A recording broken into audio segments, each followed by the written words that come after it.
Muy bien, hermanos, bienvenidos, muy buenas tardes, muy buenos días a todos y cada uno de ustedes. Su hermano y amigo, su servidor Cristian Vargas les saluda, dándole las gracias, mis amados amigos, por compartir con nosotros esta nueva oportunidad, este nuevo estudio. Gracias por acompañarnos todas estas noches, porque cada uno de ustedes es importante para nosotros, es importante para este ministerio. Trabajamos primeramente para el Señor, nuestro Dios, y también para servirle a nuestra hermandad en Cristo. Nos place grandemente, nos gozamos de saber que esta nueva oportunidad que tenemos de estudiar con ustedes ha ido bendiciendo cada una de sus vidas. Hermanos y amigos, seguimos trabajando para que podamos estar juntos, todos concentrados en el estudio de la palabra del Señor. Gracias por acompañarnos, gracias por estar una semana más. Nos quedan, mis amados hermanos y amigos, 2 capítulos más, 2 eslabones más que quiero compartir con ustedes. En esta noche vamos a estar hablando acerca del eslabón de la unidad. Y la próxima semana, que tendremos nuestra última lección, estaremos hablando también de otro eslabón muy importante para la iglesia del Señor. Espero que en esta noche todos podamos aprender de la palabra del Señor, gozarnos, alegrarnos y sobre todo fortalecernos en la palabra de nuestro Dios. Vamos a ir a nuestro Padre Celestial en palabras de oración para que Él sea quien dirija todo en esta noche. Acompáñenme, por favor, amados hermanos y amigos. Excelso y poderoso Dios, creador de los cielos, de la tierra, grande Señor sea su nombre por los siglos de los siglos. A usted en esta hora de la noche venimos delante de su presencia dándole las gracias por la vida. Gracias, oh Dios, por la salud. Gracias, oh Padre Celestial, por su palabra que nos anima y nos instruye cada día de nuestra vida. Gracias, Señor, por todas las bendiciones materiales y espirituales que hasta esta hora gozamos. Gracias por la familia física que usted nos ha dado. Gracias, Señor, por la familia espiritual que es la iglesia, porque debemos reconocer que también es una bendición que ha caído desde el cielo.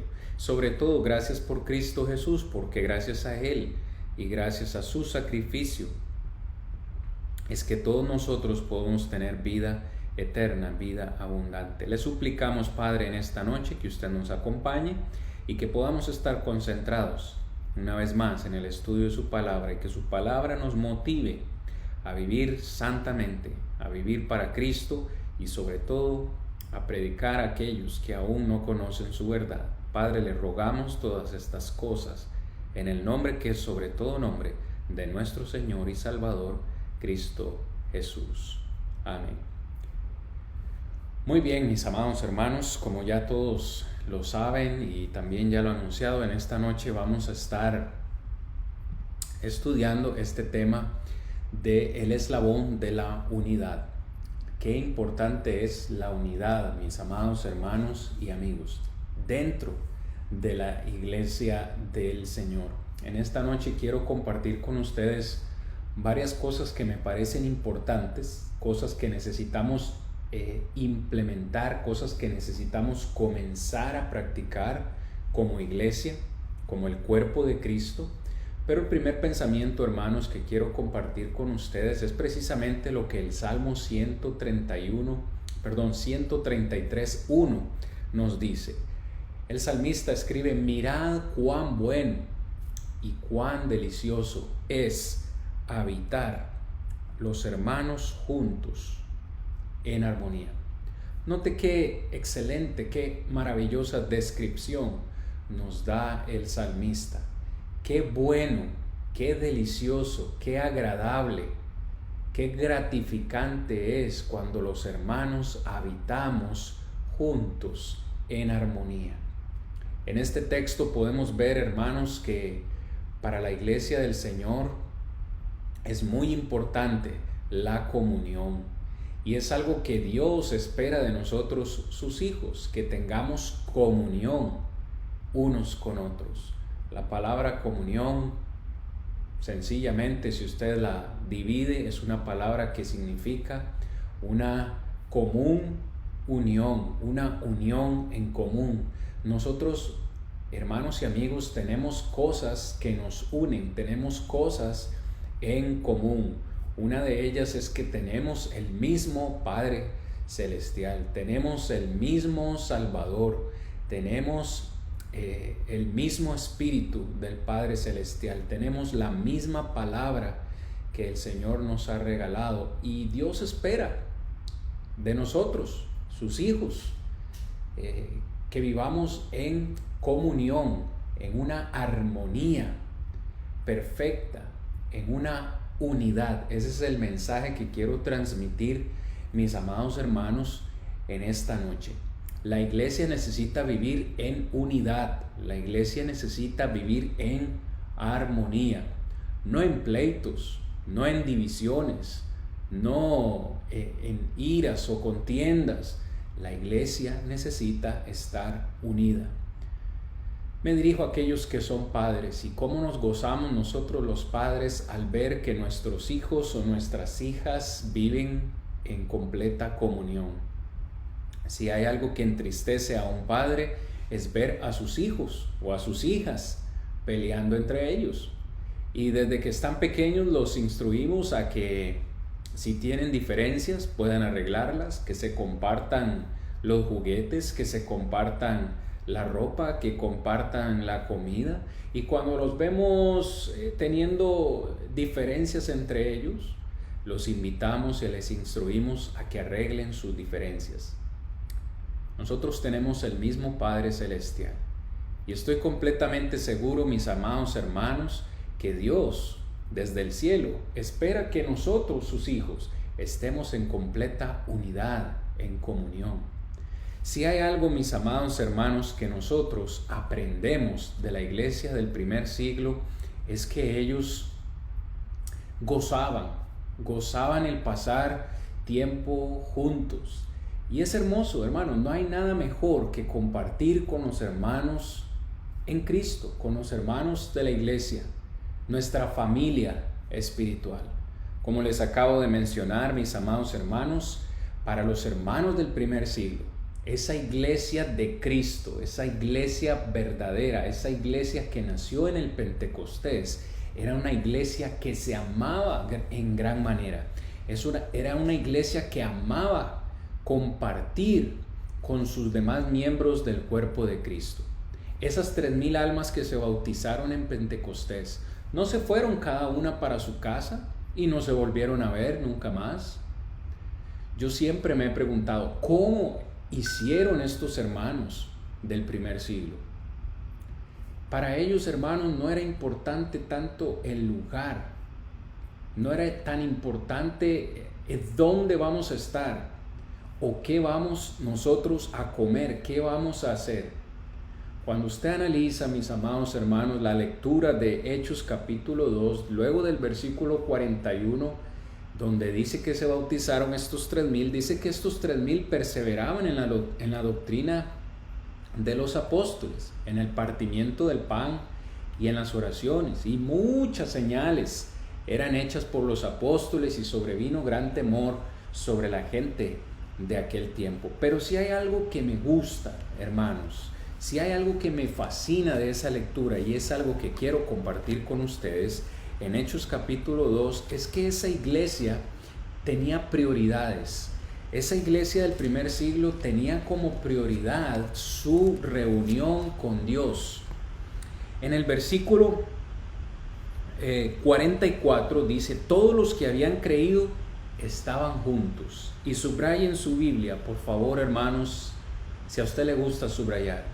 Y tenían en común todas las cosas. Esta iglesia no tenía, al parecer, diferencias.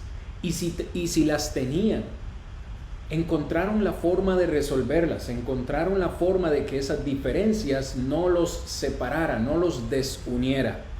De hecho, era tanta la comunión, la unidad que tenía esta iglesia del primer siglo, que en el versículo 45 nos dice que vendían sus propiedades y vendían sus bienes y los repartían a todos según la necesidad de cada uno.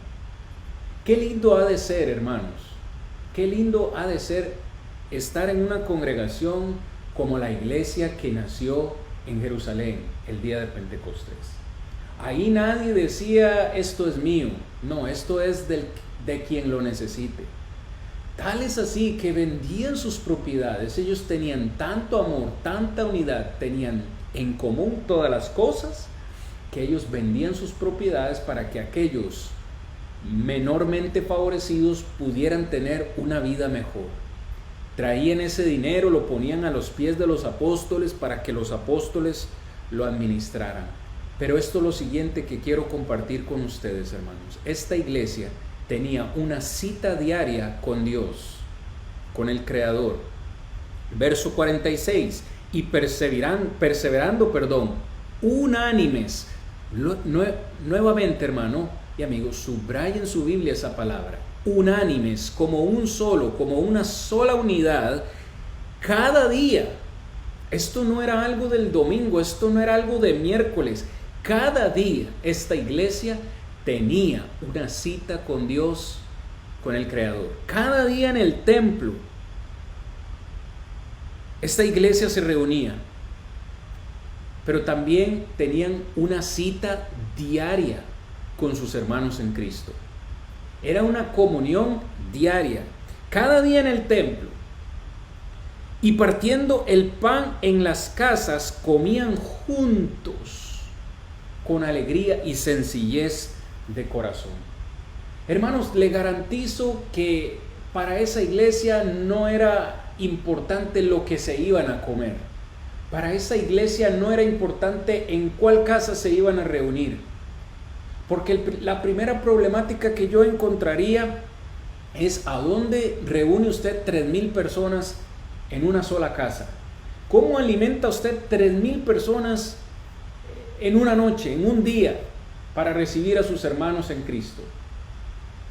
Es obvio que ellos tenían seguramente una logística. La primera idea que me viene a la mente es que se dividían en grupos y se iban rotando. Y cada uno de sus miembros de la iglesia se iban visitando, hermanos. ¿Cuán importante es la visitación entre los hermanos en Cristo? Algo que ahora, por obvias razones, no se puede hacer, pero cuando hemos tenido la oportunidad, hermano, ¿con qué regularidad nos visitamos unos a otros? Tenemos esta comunión unos con otros. Tiempo para pasar juntos, para compartir nuestras necesidades, nuestras angustias, para orar unos por otros, para tratar nuestros problemas, para ayudarnos. La iglesia del primer siglo era unida. La iglesia del primer siglo se amaba. ¿Y cómo no iba a crecer una iglesia así? ¿Cómo Dios no iba a bendecir a una iglesia con este sentimiento? El versículo 47 dice, alabando a Dios y teniendo favor con todo el pueblo, y el Señor, Dios, añadía, subraya mi amado hermano y amigo, cada día a la iglesia los que habían de ser salvos. La iglesia del primer siglo crecía diariamente. Si usted ve y usted hace matemática sencilla, si al menos una persona se añadía a la iglesia en ese tiempo por día, la iglesia del primer siglo crecía en razón de 365 miembros por año. ¿Cuál congregación hoy en día podría presumir o decir, cuál congregación podría decir, crecemos a razón de un bautismo de una persona diaria? Difícilmente, no digo que sea imposible, pero ¿por qué sucedía esto? ¿Por qué Dios añadía a la iglesia cada día los que habían de ser salvos?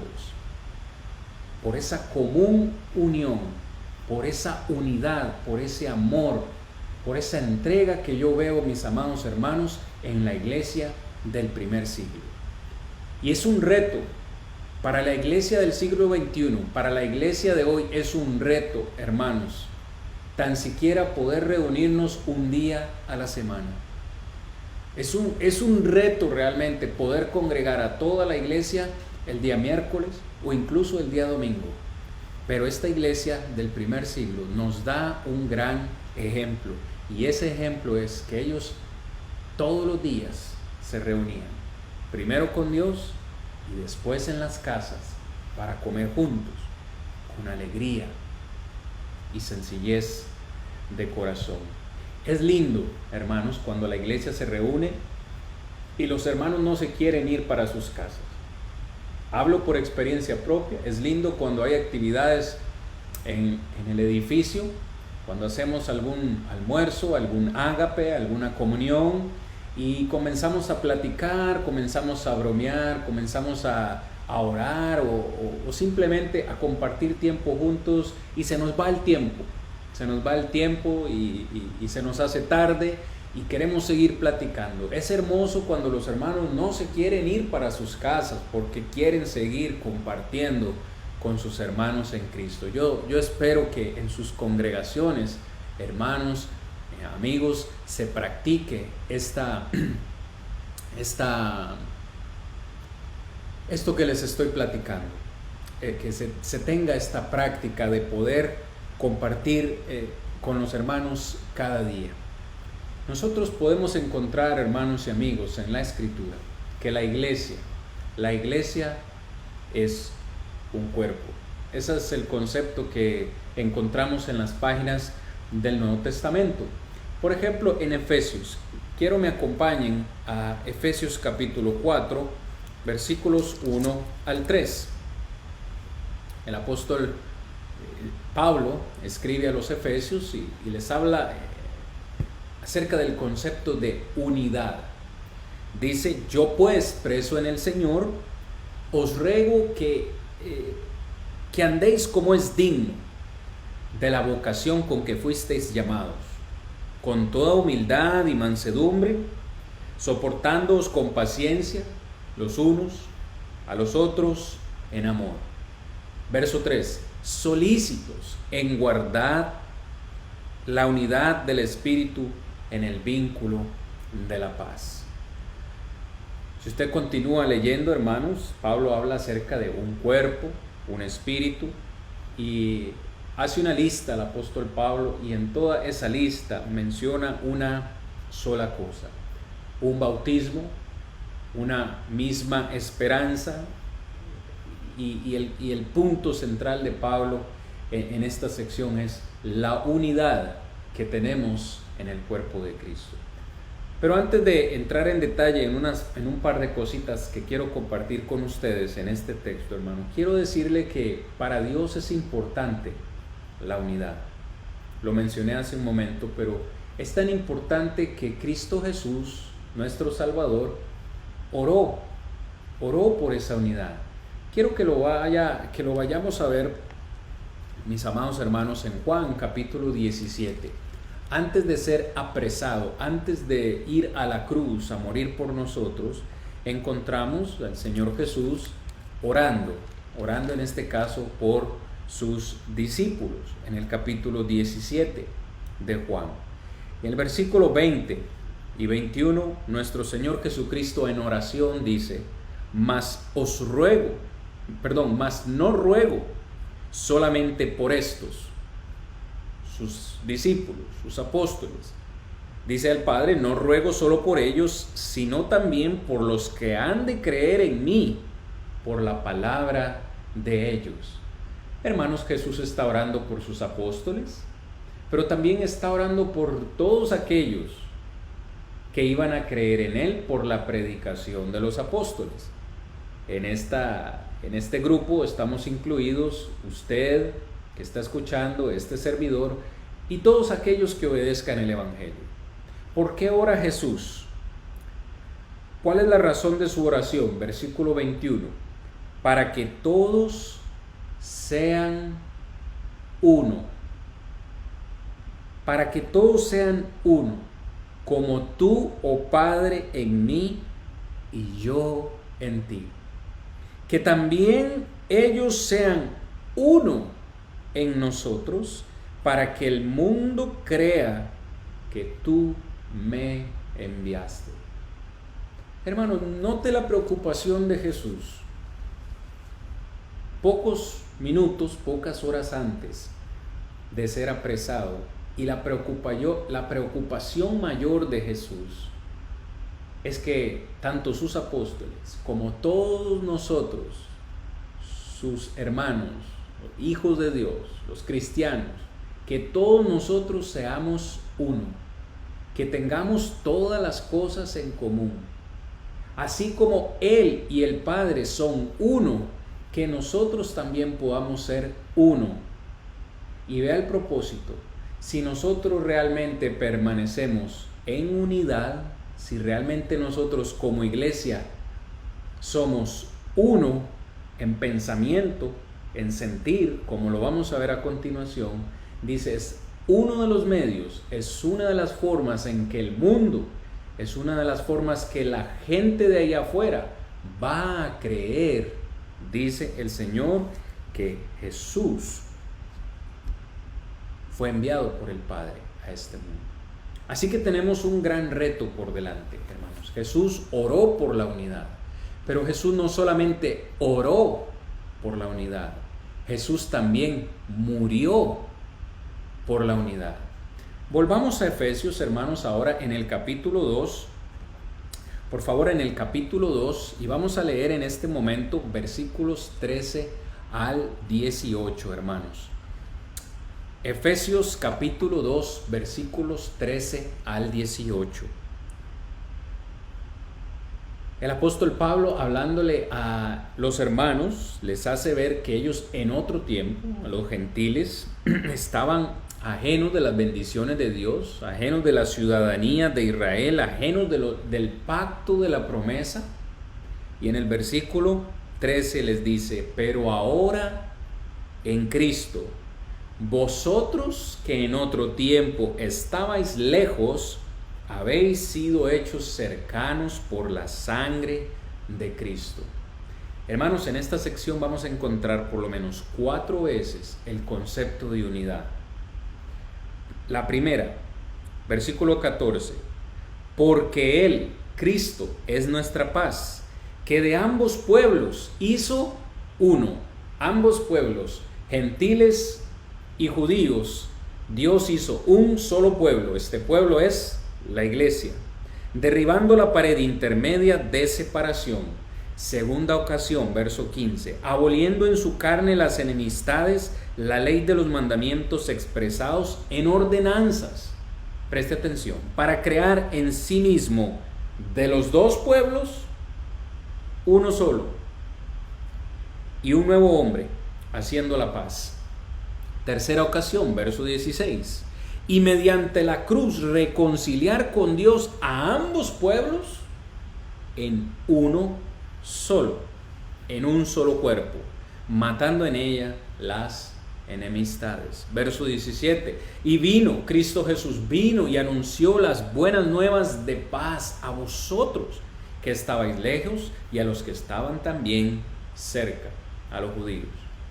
Cuarta ocasión, verso 18: porque por medio de él, los unos y los otros, tenemos entrada por un mismo espíritu al Padre. Mis amados hermanos, la iglesia es un cuerpo. De ambos pueblos Dios hizo uno, la iglesia. Y en esta porción que hemos leído, podemos darnos cuenta que esta unidad fue posible, o Dios la consiguió por medio del sacrificio de Cristo Jesús en la cruz. Por medio de la sangre de Jesús es que nosotros ahora hemos sido reconciliados en un solo cuerpo. Vea usted lo que costó, el precio que se pagó por la unidad de ambos pueblos: la sangre inocente de Cristo Jesús. Esto nos debería hacer pensar un poco, hermanos, el grado de importancia que la unidad de la iglesia necesita. Es como si cuando no estamos en unidad, cuando estamos en división o en pleitos, estamos haciendo afrenta, estamos ofendiendo al Señor y el sacrificio, que Él hizo por nosotros en la cruz para que pudiéramos tener esta bendición de la unidad. Entonces Cristo Jesús oró por la unidad, murió también por la unidad. Y es aquí donde yo debo decir, hermanos, que es urgente, es necesariamente urgente que nosotros en la iglesia tengamos un mismo sentir y un mismo parecer. En Primera de Corintios, capítulo 1, versículo 10, el apóstol Pablo una vez más le escribe a los corintios y les dice: Os ruego pues, hermanos, por el nombre de nuestro Señor Jesucristo, que habléis todos una misma cosa, y que no haya entre vosotros divisiones, sino que estéis, subrayen su Biblia, hermanos, que estéis perfectamente unidos en una misma mente y en un mismo parecer. Por el contexto inmediato podemos ver que los corintios estaban divididos en una forma de pensar. Unos decían con respecto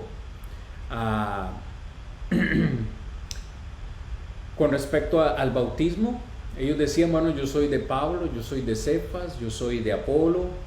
Ellos tenían preferencias por ciertos tipos de predicadores y Pablo les dice, ustedes están equivocados, realmente Pablo no murió por ustedes, el que murió por ustedes fue Cristo. Así que ustedes, iglesia, tienen que tener una misma mente, pensar una misma cosa y estar dejando estas divisiones. ¿Okay? El problema de los corintios era la división en este sentido. Y Pablo les dice explícitamente, espero que estén perfectamente unidos en una misma mente y en un mismo parecer. Nosotros tenemos un reto por delante, hermanos, como iglesia, porque hoy probablemente su congregación, hermano, no sea el caso que se estén dando este tipo de divisiones con respecto a preferencias de predicadores, pero probablemente haya diferencia en otros aspectos doctrinales. Y la palabra del Señor es, hermanos, la última respuesta. Cuando nosotros estudiamos la palabra de Dios o estamos en nuestras congregaciones, frases que deberíamos dejar de lado es yo pienso, yo creo, a mí me parece que. Esas frases salen sobrando, porque probablemente yo pienso que va a ser diferente que el hermano que está a la par mía acá piensa de otra forma. Pero lo que Pablo transmite es que la doctrina o la palabra del Señor es quien tiene la última palabra. Yo no puedo pensar que el bautismo tenga otro propósito que no sea el perdonar los pecados del ser humano. Yo no puedo pensar que tal vez si se me rocía agua en la cabeza nada más ya soy salvo. ¿Y por qué menciono estas cosas, mis amados hermanos en Cristo? Porque nosotros como iglesia estamos llamados a estar en unidad, a pensar y a tener un mismo parecer, un mismo sentir. ¿Ok? Eso es lo que el Señor quiere. Pero puede ser que hoy en día nosotros estemos teniendo en nuestras congregaciones algún tipo de diferencia, algún tipo de división por causa de opiniones personales. ¿Ok? Por ejemplo, la resurrección va a ser en cuerpo. Cuando el Señor venga, los que estén muertos van a resucitar en cuerpos materiales. Y otro piensa que no, que va a ser una resurrección espiritual, que no van a ser estos cuerpos, que lo que va a resucitar son espíritus. Bueno, son temas que necesitamos considerar y como atender lo que dice la Escritura, a no ir más allá de lo que está escrito, que hay cosas que no nos han sido reveladas. Y cuando no han sido reveladas, pues debemos dejarlas hasta ahí. Pero no podemos dejar, hermanos, que nosotros esos pensamientos, ideas o opiniones personales nos dividan. ¿Por qué? Porque lo que debemos procurar como iglesia es la unidad. En Efesios capítulo 2, hermanos, versículo 2, encontramos otro concepto de unidad que quiero compartir con ustedes, si el tiempo lo va permitiendo. Filipenses, no sé por qué dije Efesios. Filipenses capítulo 2, versículo 2. Filipenses 2:2. Dice Pablo: completad mi gozo sintiendo lo mismo, sintiendo el mismo amor, unánimes, sintiendo una misma cosa.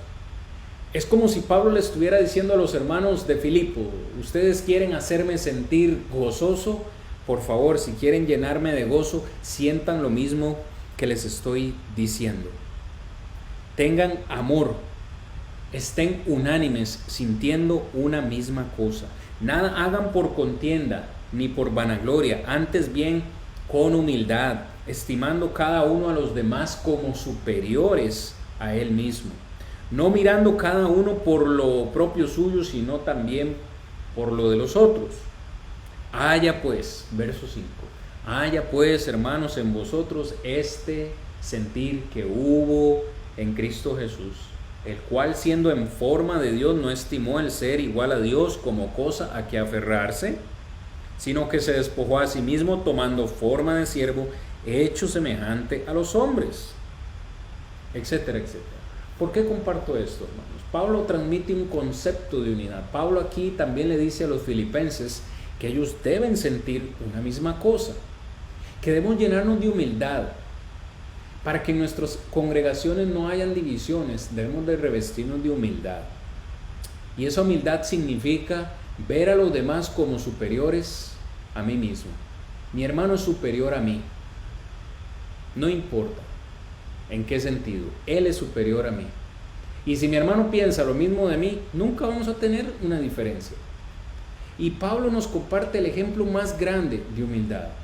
Cristo Jesús, siendo Dios, en forma de Dios, deseó o quiso tomar forma de ser humano y vino a este mundo a ocupar un cuerpo humano para enseñarnos, para predicarnos, para morir por nosotros. Qué ejemplo más grande de humildad.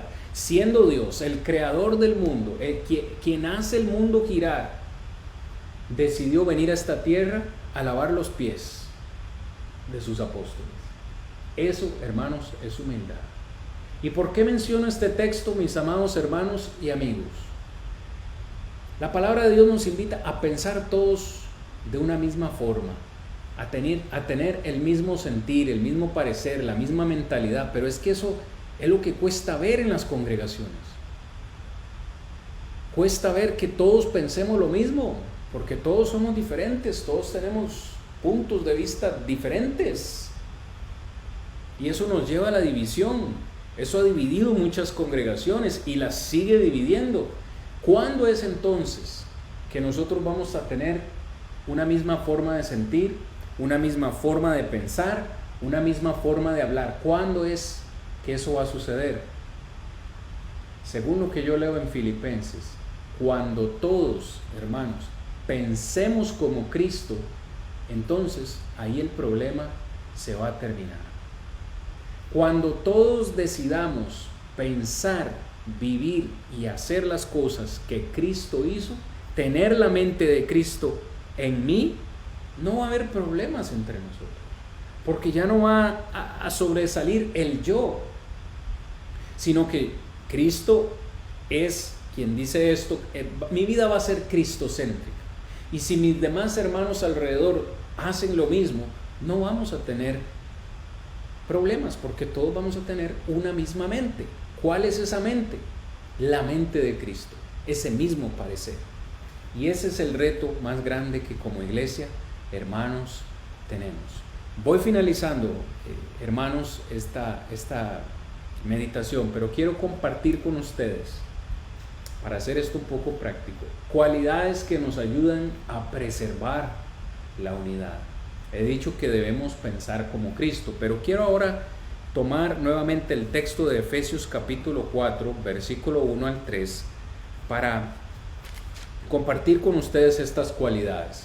Ya leí el texto, pero vamos a volverlo a repasar versículo por versículo.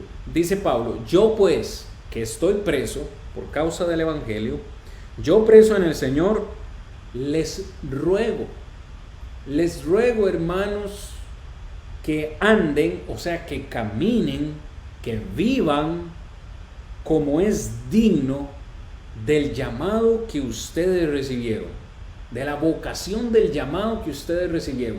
Hemos sido llamados por Dios y debemos entonces analizar que, siendo llamados por Dios a su ministerio, a su iglesia, debemos caminar o vivir como es digno. Pablo, quiero que me digas cómo es digno para un cristiano vivir o caminar. ¿A qué te refieres, Pablo? Por favor, dime, ¿cómo tengo que andar? Verso 2. Con toda humildad. Detengámonos ahí. La primera cualidad para conservar la unidad es implementar o hacer parte de nuestra vida la humildad. Hablar de humildad es un poco complicado, en el sentido de que si alguien nos pregunta, ¿usted es humilde? Si respondemos que sí, pues automáticamente dejamos de serlo. Siempre es otra persona la que debe decir que tú eres humilde. Si tú tienes que decirlo, entonces no eres humilde. Y el ejemplo más grande de humildad es nuestro Señor Jesucristo.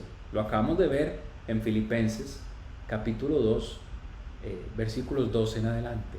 Dice el Señor Jesús: aprended de mí, que soy manso y humilde de corazón. ¿A dónde está reflejada la humildad de Cristo? Ya lo mencioné, en que siendo Dios se hizo hombre para habitar entre nosotros y darnos salvación. Hermanos, la humildad es un reto para todos nosotros. La humildad es, como dice Pablo, ver a los demás superiores a nosotros mismos. No importa, hermanos, quién sea. Puede ser un hermano que no haya pasado por una escuela bíblica.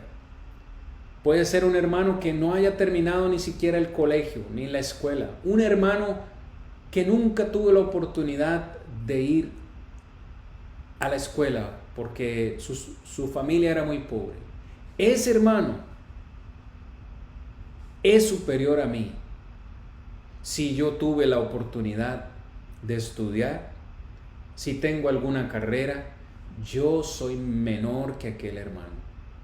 Porque esas cosas, hermanos, amigos, salen sobrando para el Señor. Eso es humildad. Humildad no es vestir ropa descosida o rota, o vivir en una casa poco lujosa. Eso no es humildad. A veces se relaciona la humildad con personas de escasos recursos, pero esa no es la persona humilde. La persona humilde es aquella que es capaz de reconocer la grandeza en otros. Pero hermanos, esto cuesta verlo en las congregaciones. Más cuesta verlo entre los predicadores. Predicadores que siguen teniendo diferencias entre ellos. Siguen peleando para ver quién es más que el otro. Quién alcanza más que el otro. Quién bautiza más que el otro. Quién pasó por una escuela bíblica y quién no. Parece que hay una tendencia a creer que si un predicador pasó por X o Y escuela, entonces es más digno de predicar que otro, que aquel hermano que con mucho esfuerzo preparó un tema de la palabra del Señor. Pero como no tiene un título reconocido, entonces se le tiende quizás a apartar. Esto no debe ser, hermano. Debemos ser humildes. Todos somos hijos de Dios y todos tenemos algo que aportar a la causa de Cristo. Aprendamos del Maestro y cómo Él escogió a lo insensato, a lo pobre, a lo bajo de este mundo, escogió el Señor para predicar el Evangelio. ¿A quiénes escogió? Pescadores sencillos, hombres iletrados. Usted me dirá, pero sí, pero también habían hombres letrados, hombres importantes, como Pablo. Claro que sí, hermano, porque el Señor puede utilizar a quien Él quiera, pero ante el Señor todos somos iguales. Y el reto más grande, hermanos, que tenemos por delante es esa humildad de reconocer que cualquiera es importante para Dios. Cuando Santiago escribe su carta, él habla acerca, en el tiempo que él escribía, cómo los hermanos en la iglesia, los que eran ricos, se les estaba dando privilegios, se les estaba dando preferencia, y los exhorta. No podemos nosotros en nuestras congregaciones dar preferencia a los que ofrendan más o a los que tienen más recursos, y a aquellos de menores o escasos recursos tratarlos de una manera diferente. No, todos somos iguales para Dios y tenemos que tener humildad. Bien, versículo 2, Efesios 4:2 dice Pablo: con toda humildad y mansedumbre. Para conservar la unidad, hermanos, necesitamos dulzura en nuestro trato con las personas. Necesitamos mansedumbre. Siempre he acostumbrado a decir, hermanos, o a definir esta palabra mansedumbre como fuerza bajo control. Es ese autocontrol que usted tiene de su fuerza, de su temperamento, para no hacer o tomar decisiones impulsivas cuando alguien le hace algo y usted reaccionar de una manera violenta, sino que usted que debe ser manso. Jesús, una vez más, dijo: aprended de mí que soy manso y humilde de corazón. Cuando le injuriaban, cuando le golpeaban, como cordero, dice Isaías, como cordero al matadero fue llevado y enmudeció, no abrió su boca. Eso es mansedumbre, hermano. Cuando a usted le ofenden, cuando a usted le hacen algo y usted, en lugar de querer vengarse, usted voluntariamente decide callar, decide mantener esa fuerza bajo control. ¿Para qué? Para expresar dulzura a sus demás hermanos en Cristo. Haciendo eso, vamos a procurar la unidad. Pero también, para conservar la unidad, necesitamos paciencia. Dice Pablo: soportándonos con paciencia los unos a los otros en amor. Hermanos, ¿usted cree que es casualidad que Pablo escriba esto? ¿Usted cree que es casualidad y que solo ahora tenemos problemas entre hermanos en Cristo? No. No es fácil la convivencia, hermanos. Si usted es predicador o si usted está en la iglesia del Señor, sabe que no miento. Si hay algo difícil en la iglesia, es tratar unos con otros, porque vamos a tener distinta forma de pensar, vamos a tener distintos pensamientos, vamos a tener roces, y por eso es que la sugerencia es: debemos soportarnos unos a otros con paciencia. Debemos aprender a tener paciencia para soportarnos unos a otros. Un hermano solía decir que hay hermanos que cuesta quererlos, o hay hermanos que son difíciles de querer. Puede ser que yo, hermano, sea, como dicen popularmente, la piedra en el zapato de otro hermano, y un hermano esté luchando por aceptarme, así como yo también estoy luchando por aceptar a otros hermanos, y no hay nada de malo en eso. Pero tenemos con paciencia que soportar nuestras debilidades, nuestras ofensas, nuestras flaquezas. Haciendo eso vamos a procurar la unidad. Pero no tan solamente eso, dice al final del versículo 2, en amor. ¿Cómo es que nos soportamos unos a otros? Con paciencia y amor. Para conservar la unidad necesitamos amor. ese amor ágape, del cual ya hemos hablado en otras lecciones. Cualidades. Siguiendo, hermanos, con el texto, solícitos en guardar la unidad del Espíritu en el vínculo de la paz. Para conservar la unidad necesitamos ser solícitos. Esta palabra solícito trae la idea de algo que se debe hacer a prisa o con velocidad. Es como que Pablo está diciendo, hermanos, la unidad es urgente. Es algo que necesitamos empezar a trabajar ya, no mañana, ya. Y ese mensaje que Pablo le dio a los efesios es el mismo que yo les transmito hoy, hermanos. La iglesia de hoy necesita ser solícita, los predicadores necesitamos ser solícitos, prontos, dar prisa a promover la unidad de pensamiento, la unidad doctrinal en nuestras congregaciones, porque es una de las formas en las que mejor vamos a poder predicar el Evangelio, si nos amamos y estamos unidos los unos con los otros. Finalmente, hermanos, para conservar la unidad necesitamos hacer un esfuerzo, hermanos, un esfuerzo. Esto de la unidad no sucede de la noche a la mañana, no sucede de forma automática, si nada más estamos pasivos, sentados en nuestras congregaciones, en nuestras bancas, orando al Señor que nos ayude en la unidad y no hago nada. Es algo que se debe hacer pronto, pero es algo que requiere un esfuerzo. ¿Qué es lo siguiente, hermanos, que vamos a hacer para promover la unidad en nuestras congregaciones? Quizás usted esté esperando que sea el predicador, o que sean los varones, que sean los ancianos, o que sea otro hermano el que tome la iniciativa de hacer algo para promover la unidad.